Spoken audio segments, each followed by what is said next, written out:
వాడెవడో ఊరకొక్క వాగుతూ ఉంటాడు. వాడికి ఏం తెలుసు? అమ్మా బాబు భయంతో పెంచబడితే వాడు ఆ ఊరకొక్కలాగా వాగడు వాడు. నేను ఇప్పుడు వాగుతుంటే రేపు పొద్దున పెడదెబ్బగా నాకు తగులుతుంది కదా అని చెప్పని గ్రహింపు ఉంటాడు. నోరు అదుపులో ఉంటుంది అమ్మా బాబు భయంతో పెరిగినోడికైతే. వాడు అమ్మా బాబు భయంతో పెరిగినోడు కాదు, విచ్చలవిడిగా జులాయిగా ఒక తిరుగుబోతుగా ఒక దొంగగా బ్రతికినోడు కాబట్టి వాడికి నచ్చినట్టు వాడి ఇష్టం వచ్చినట్టు వాగుతూ ఉంటుంది.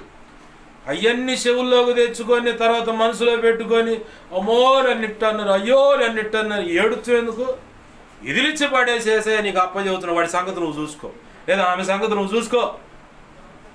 నేను నీ పని మీద మనసు పెట్టాలి, నీతో నేను నడవాలి, నా జీవన సంబంధమైన ఉపాధిలో నేను ముందుకు సాగాలి, నా కుటుంబాన్ని కట్టుకోవాలి, నేను నా భార్య బిడ్డలు నీలో ఆధ్యాత్మికంగా ఎదగాలి ప్రభువా. ఆ విషయంలో నా మనసు పెడతాని కృపనివ్వు ప్రభువా. ఆ రీతిగా అడుగులు వేయడానికి నాకు సహాయం చేయి ప్రభువా. నా చేయి పట్టుకో, మా చేయి పట్టుకో, మా కుటుంబాన్ని నువ్వే నడిపించని ప్రార్థన చేయాలి.